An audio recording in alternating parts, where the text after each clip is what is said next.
Hello everyone, welcome to the logical studies YouTube channel and I am your friend advocate Lakshya Kumar Singh. मैं आ गया हूँ एक बार फिर अपने जूरिस्प्रूडेंस के मास्टर नोट्स लेकर और एक बिल्कुल नए टॉपिक के साथ। तो परंपरा के हिसाब से सबसे पहले हम एक बार इंडेक्स देखेंगे कि हमने अब तक क्या क्या कर लिया है, ताकि आप लोगों को एक बार आइडिया हो जाए अगर आप चैनल पे बिल्कुल नए हैं तो।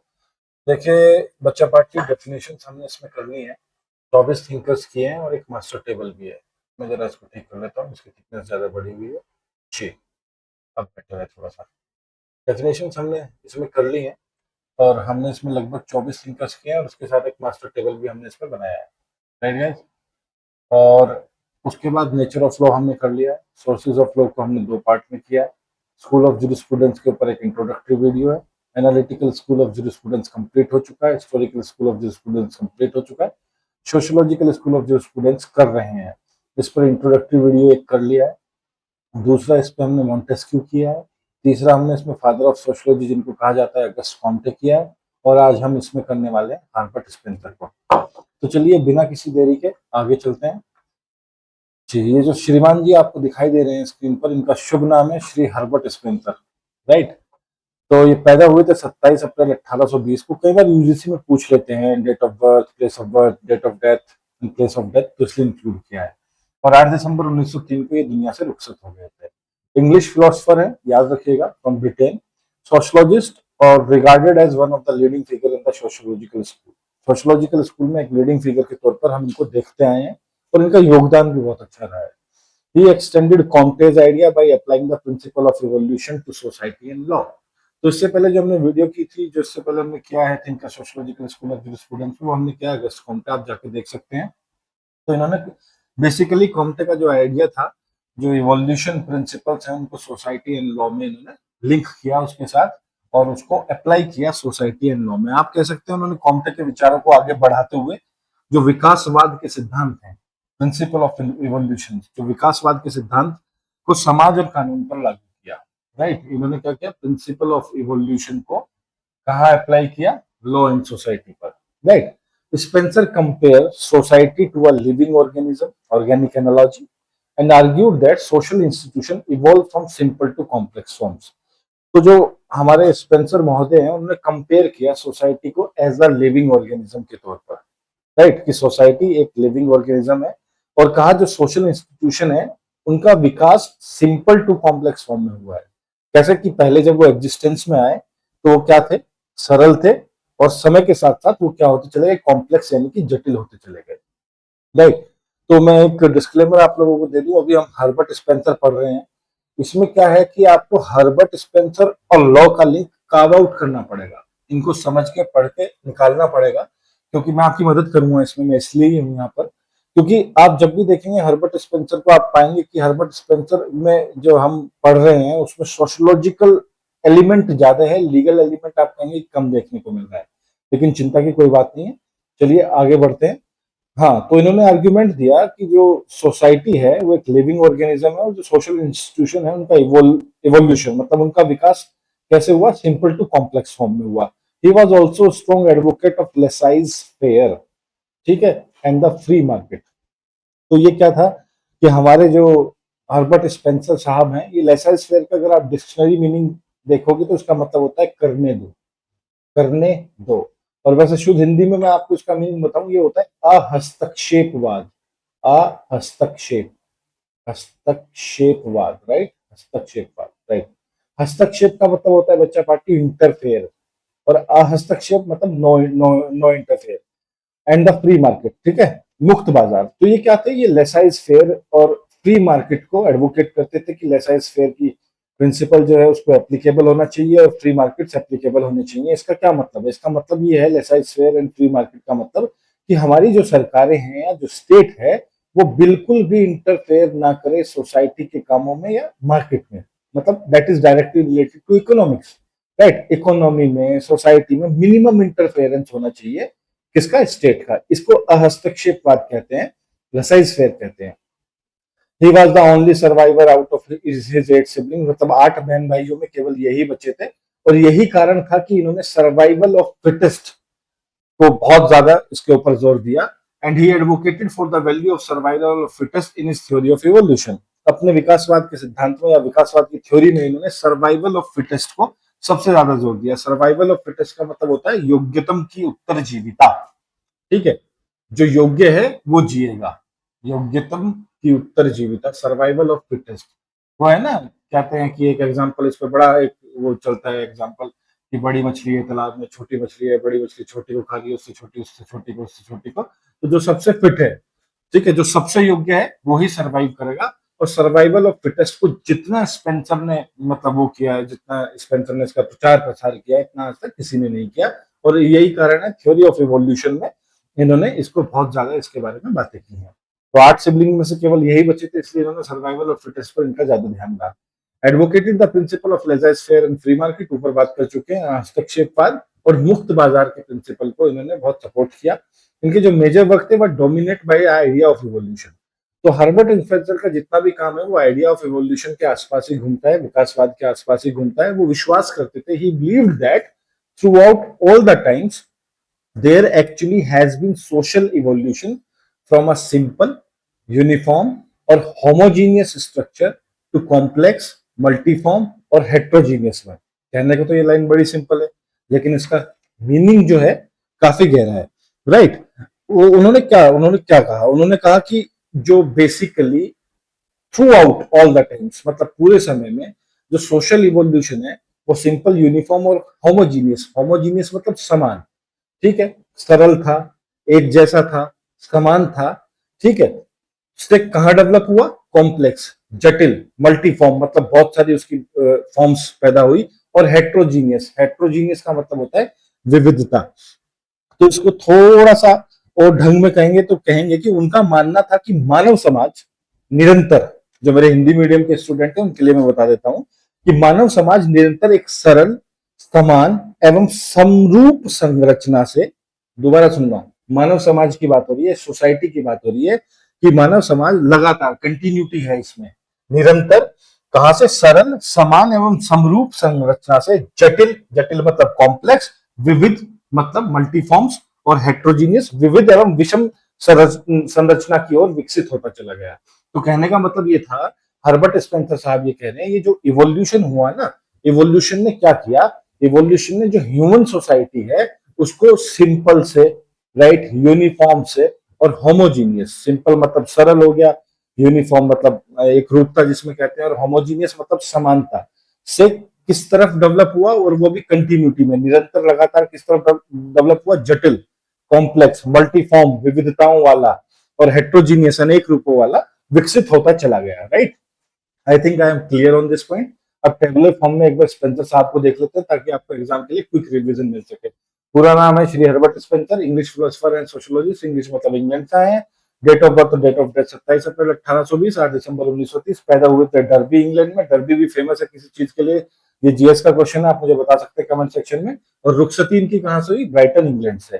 कंट्रीब्यूशन क्या है, इन्होंने अप्लाई किए इवोल्यूशनरी डॉक्ट्राइन को समाज में, विकासवाद के सिद्धांतों को इन्होंने समाज में अप्लाई किया और डेवलप की ऑर्गेनिक एनालॉजी। ठीक है, इसका क्या नोट्स क्या लेंगे, इसके direct attention to the laws relation with other social phenomena. Law का रिलेशन जो है वो दूसरे सोशल फिनोमेना के साथ भी है, घटनाओं के साथ, फिनोमेना मतलब घटना, सामाजिक घटना है। सेंट्रल आइडिया क्या है, society evolve from simple to complex और होमोजीनियस टू हेट्रोजीनियस, मतलब सरल साधारण से जटिल मुश्किल, और होमोजीनियस मतलब समान रूप से, हेट्रोजीनियस विविध रूपों में। Evolution is universal principle across nature and society. तो हर्बर्ट स्पेंसर साहब ये कहते हैं इवोल्यूशन जो है ना, विकास, अभी आगे हम इनकी थ्योरी में पता लगेगा कैसे ये सारी चीजों को, प्रकृति की सारी चीजों को एक ही तत्व में समेटने की बात करते हैं। इन्होंने कहा इवोल्यूशन एक यूनिवर्सल प्रिंसिपल है। यूनिवर्सल का मतलब सबके ऊपर इक्वली एप्लीकेबल है, अक्रॉस नेचर एंड सोसाइटी, समाज में और प्रकृति में। फिलोसफी क्या है, एडवोकेट किया फ्री मार्केट को, लेसाइज फेयर को, हस्तक्षेपवाद को मतलब नॉन इंटरफेरेंस पॉलिसी को, मिनिमम या minimal state interference, and the survival of fittest. Legacy क्या है, कॉम्टे के काम को इन्होंने आगे बढ़ाया, Comte's positivism into evolutionary sociology, and बाद में आने वाले जितने भी सोशियोलॉजिस्ट थे उनको इन्फ्लुएंस किया और लॉ को सोशल इवोल्यूशन के साथ लिंक किया। अब चलते हैं इनका इवोल्यूशनरी डॉक्ट्राइन देखते हैं, जिसको हम हिंदी में कहेंगे, क्या कहेंगे, विकासवाद का सिद्धांत। तो स्पेंसर साहब जो हैं उन्होंने कहा कि Spencer's evolutionary doctrine hold that evolution is the की, इवोल्यूशन इज द की। देखो जब भी कोई चीज समझना है ना और याद करनी हो तो कीवर्ड्स को देखो। इवोल्यूशन इज द की। किस चीज की है evolution? To understanding the world and humanity place within it. तो ये कहते हैं कि इवोल्यूशन के थ्रू आप संसार और उसमें मानव के स्थान को समझ सकते हैं। यानी कि ये कहते हैं इवोल्यूशन वो कुंजी है, विकासवाद वो कुंजी है जिसमें आप संसार में मानव का क्या स्थान है, ह्यूमैनिटी का क्या स्थान है, उसको समझ सकते हैं। आगे ये बोलते हैं ऑल फॉर्म्स ऑफ नेचर, चाहे वो माउंटेन हो, ओशियंस हो, प्लांट्स हो, एनिमल्स हो, ह्यूमंस हो, are transformation of the same basic material substance. मैंने आपको यहाँ पर बताया था ना कि इन्होंने सबको एक ही तत्व में समेट दिया कि सब शुरू में एक ही बेसिक मटेरियल थे, चाहे वो माउंटेन हो, ओशियन हो, प्लांट हो, एनिमल हो, ह्यूमंस हो। लेकिन जब ट्रांसफॉर्मेशन होता गया धीरे धीरे, राइट, उससे चीजें डिफ्रेंशिएट होती गई। अब क्या है कि अब मैं आपको इस थ्योरी को मैं यहाँ पर लिंक करता हूँ। एक बार चलो ऊपर चलते हैं दोबारा से एक सेकंड के लिए। इन्होंने ये कहा ना, he believed that throughout all times there actually has been social evolution from simple uniform और homogeneous structure to complex multiform और heterogeneous। मतलब सरल से, एक जैसे से, समान से जटिल के रूप में, बहुत सारी विविधताओं के रूप में और बहुत सारे रूपों में। तो यानी कि ये कह रहे हैं कि सेम बेसिक मटेरियल सब्सटेंस से माउंटेन्स बने, ओशियंस बने, प्लांट्स बने, एनिमल्स बने, ह्यूमंस बने। ये ट्रांसफॉर्मेशन हुआ over a period of time. अगर मैं इसको हिंदी में कहूं, थोड़ा तरीके से कहूं, तो ये कहते हैं कि प्रकृति के सभी रूप, जैसे पर्वत हो गए, महासागर हो गए, पेड़ पौधे, मछलियां, पक्षी, मनुष्य, एक ही मूल भौतिक पदार्थ के रूपांतरण का परिणाम है। एक ही मूल भौतिक पदार्थ के रूपांतरण का मतलब ट्रांसफॉर्मेशन का परिणाम है, एक ही पदार्थ के, एक ही सब्सटेंस के। लेकिन एक चीज इसमें इंपॉर्टेंट है कि क्रमिक रूपांतरण, क्रमिक मतलब होता है सिस्टमेटिक रूपांतरण का परिणाम है। ये कहते हैं कि नॉलेज इज सिस्टमेटिक, राइट। आगे चलते हैं। ये कहते हैं knowledge is systematic testable body of propositions about these transformations. तो अब नॉलेज पर आ गए स्पेंसर साहब। ये कहते हैं कि बेसिकली जो नॉलेज है, आप बात करते हैं, मैं यहां से लेके चलता हूं, एक बार इसको देख लेते हैं। Knowledge is a systematic testable body of proposition. Proposition का मतलब होता है बेसिकली प्रस्ताव होता है, और टेस्टेबल बॉडी मतलब परीक्षण योग्य। अबाउट दिस ट्रांसफॉर्मेशन, इन रूपांतरणों के बारे में, मतलब आप इनको टेस्टेबल बॉडी हैं, ये जितने भी रूपांतरण हुए हैं, जितने भी ट्रांसफॉर्मेशन हुए हैं, यू कैन टेस्ट देम। ठीक है। Evolution is the universal principle governing both natural and social phenomena, right. तो इसको थोड़ा तरीके से इस तरीके से कहेंगे कि जो विकास है वो एक सार्वभौमिक सिद्धांत है। विकास मतलब इवोल्यूशन, सार्वभौमिक सिद्धांत मतलब यूनिवर्सल प्रिंसिपल। ये कहते हैं विकास एक सार्वभौमिक सिद्धांत है जो केवल प्राकृतिक जगत में ही नहीं बल्कि समाज में, राज्य, कानून और अन्य सामाजिक संस्थाओं के विकास को भी नियंत्रित करता है। कहने का मतलब है कि जितनी भी सामाजिक संस्थाएं हैं, कानून है, राज्य है, सबको कौन नियंत्रित करता है, कौन गवर्न करता है, कौन डायरेक्ट करता है? इवोल्यूशन करता है। ठीक है। आगे श्रीमान जी कहते हैं evolution is the key concept for understanding of the world as a whole and of human beings place within it. ये हमने ऊपर कर लिया है कि इवोल्यूशन ही की कॉन्सेप्ट है, इवोल्यूशन ही वो चाबी है, वो दरवाजा है, वो कुंजी है जिससे आप इस संसार में ह्यूमैनिटी का क्या स्थान है वो समझ सकते हैं। अब concept of evolution in turn rested on the assumption that the various forms of nature, mountain, ocean, tree, grass, fish or reptiles, birds or human are formed through transformation of same basic material substance। हमने इसको ऊपर किया है कि आप इससे समझ सकते हैं, मैंने बताया था ना अभी आपको ऊपर कि ये कहते हैं कि जैसे प्रकृति के सभी रूप, जिसमें पर्वत, महासागर, पेड़ पौधे, मछलियां, पक्षी, मनुष्य एक ही मूल भौतिक पदार्थ से आए हैं। अब आगे चलते हैं। All knowledge consists of systematic testable body of proposition about these several pattern of transformation which constitute the world। तो ये कहते हैं जितने भी ट्रांसफॉर्मेशन हुए हैं सब मिलकर जो वर्ल्ड बनाते हैं ये टेस्टेबल बॉडी ऑफ प्रोपोजिशन है। ठीक है। एज वी एक्सपीरियंस इट, जैसा कि हम वर्ल्ड को एक्सपीरियंस करते हैं, these all are testable body of proposition and this basic process of transformation, और ये जो प्रोसेस है ट्रांसफॉर्मेशन का, present in every element of nature. ये कहते हैं प्रकृति के हर तत्व में ये जो प्रोसेस है ट्रांसफॉर्मेशन का उपस्थित है। ठीक है। और यही क्या है? Is the evolutionary principle. यही इनका इवोल्यूशनरी प्रिंसिपल है। ठीक है। मतलब कहने का मतलब ये है कि कहते हैं कि जो विकास विश्व और मानव जीवन को समझने की मूल अवधारणा है। मैं दोबारा कहता हूं कि इसका क्रक्स क्या है? विकास जो इवोल्यूशन है वो क्या है? विश्व, वर्ल्ड को और मानव जीवन ह्यूमैनिटी को समझने का बेसिक फॉर्मूला है इवोल्यूशन, ये कहना चाहते हैं स्पेंसर साहब यहाँ पर। चलिए अब आगे चलते हैं, अब सिस्टमेटिक बॉडी ऑफ प्रोपोजिशंस को देख लेते हैं। यानी कि it is set of ideas which can always be proved right or wrong in terms of changes that occurred in the world। तो ये जो systematic testable body of propositions हैं, इसके बारे में स्पेंसर साहब ये कहते हैं कि ये एक सेट ऑफ आइडियाज है जो कभी सही भी हो सकता है, गलत भी हो सकता है, और ये डिपेंड किस चीज पे करता है, जो चेंजेस, जो परिवर्तन निरंतर संसार में हो रहे हैं, in other words process of evolution that take place on earth, उसके हिसाब से ये जो सेट ऑफ आइडियाज है, it can be proved right and it can be proved wrong. ठीक है, बेसिकली स्पेंसर साहब कहना चाहते हैं कि ज्ञान जो है ना, नॉलेज, मैं ऊपर यहां से बता रहा हूं आप लोगों को, ज्ञान जो है, नॉलेज जो है, बेसिकली वो ना केवल विचारों का संग्रह है, मतलब विचारों का संग्रह तो है ही, केवल विचारों का संग्रह ही नहीं, बल्कि ऐसे प्रिंसिपल और ऐसे प्रपोजिशंस को अपने में समेट के रखता है जिन्हें आप अनुभव के आधार पर या परीक्षण, टेस्ट के आधार पर सत्य या असत्य सिद्ध कर सकते हैं।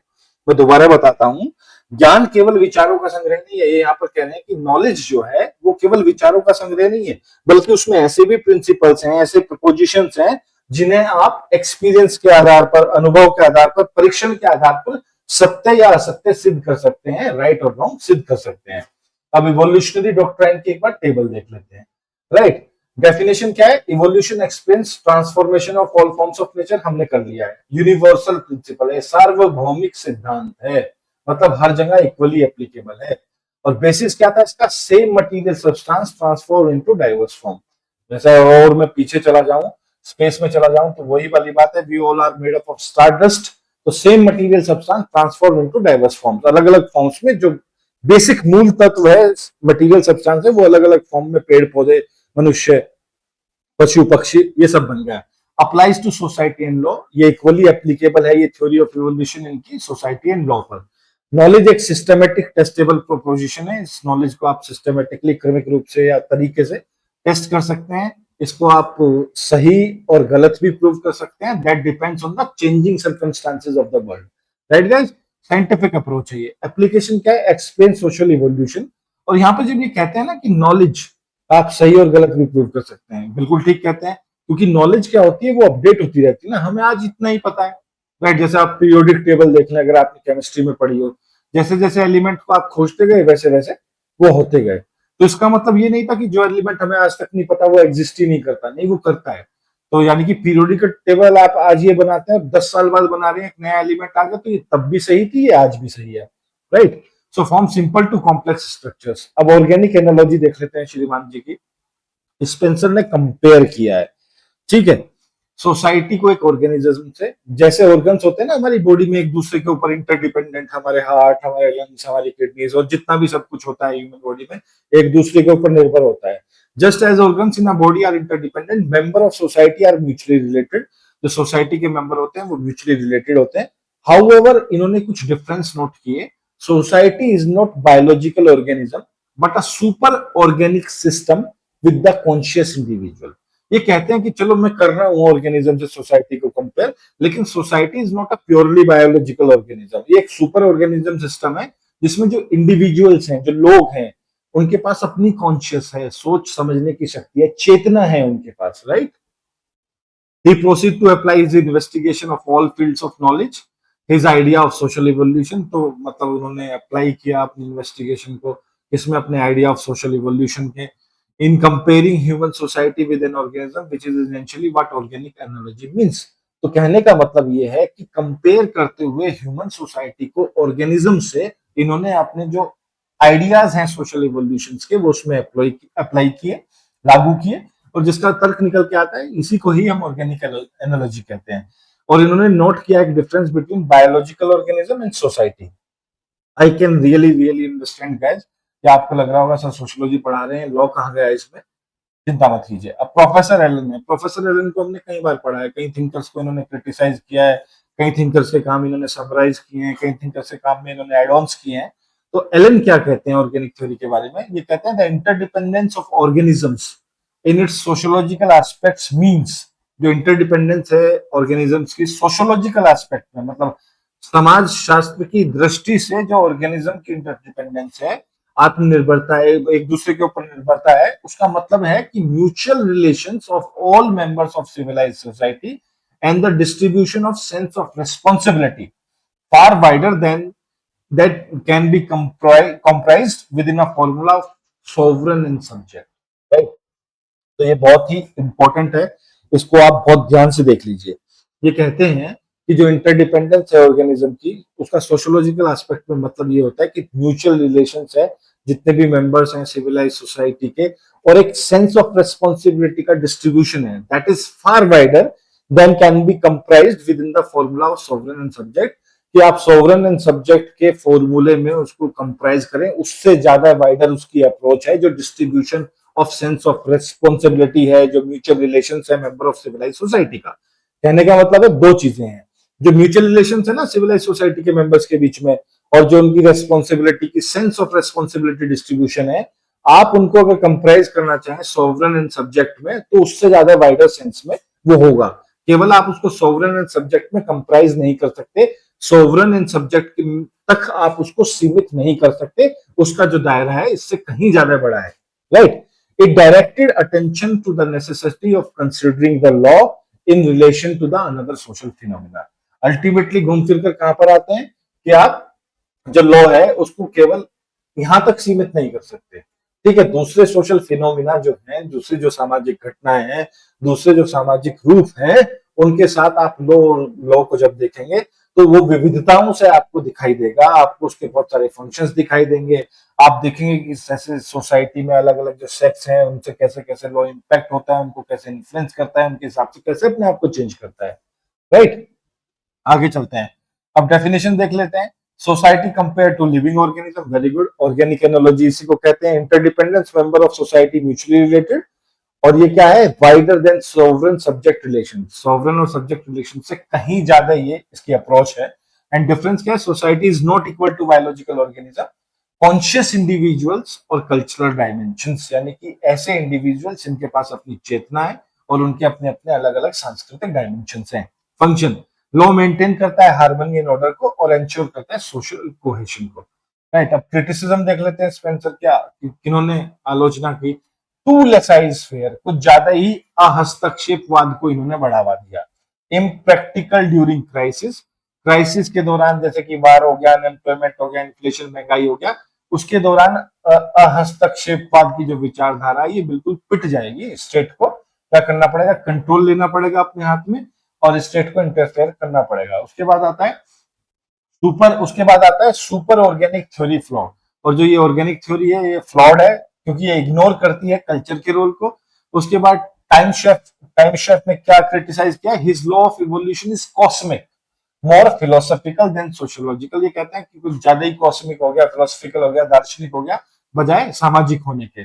और नेचुरलिस्टिक भ्रम, फैलेसी कहते हैं भ्रम को, wrongly derived morality directly from nature, right? ये भी आगे चलते हैं, क्रिटिसिज्म देख लेते हैं। लेसाइज फेयर इम्प्रैक्टिकल है, फेल ड्यूरिंग क्राइसिस देख लिया, super organic flow, ignore cultural dimension of society, society के सांस्कृतिक जो वो है अनुभाग उनको इन्होंने इग्नोर किया। फिलोसफिकल बायस क्या है, टाइमशेफ ने क्या, theory is cosmic not sociological. और नेचुरलिस्टिक फैलेसी क्या है, mistakenly derived ethics from nature.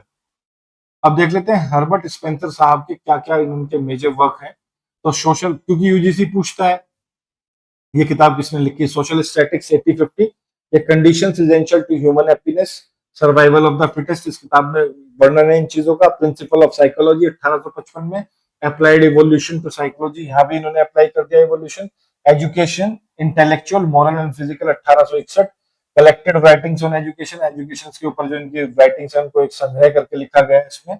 Synthetic philosophy 1860 और 96 के बीच में, मल्टी वॉल्यूम्स है इसकी, बहुत सारी वॉल्यूम्स है। System covering biology, sociology, morality, first principle 1862, foundation of his philosophy, study of sociology 1873, methodology of sociology और प्रिंसिपल ऑफ सोशियोलॉजी 1876 से 96, कॉम्प्रिहेंसिव सोशियोलॉजिकल थ्योरी। और फिर आता है data of ethics 1879, individualist moral theory, ethics of conduct और man versus the state 1884, political philosophy, critique of state interference, right?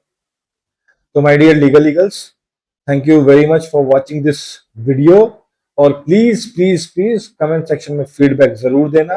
Channel को share करना, like करना, सब्सक्राइब करना, और आप हमें कनेक्ट कर सकते हैं www.thelogicalstudies.com, और यूजीसी नेट लॉ का हमारा टेलीग्राम चैनल है TLS यूजीसी नेट लॉ, और व्हाट्सएप पे आप हमें संपर्क कर सकते हैं 7302606241। तो this is your friend advocate Lakshya Kumar Singh signing off for the day. स्वस्थ रहिए, सुरक्षित रहिए, जल्दी मिलेंगे।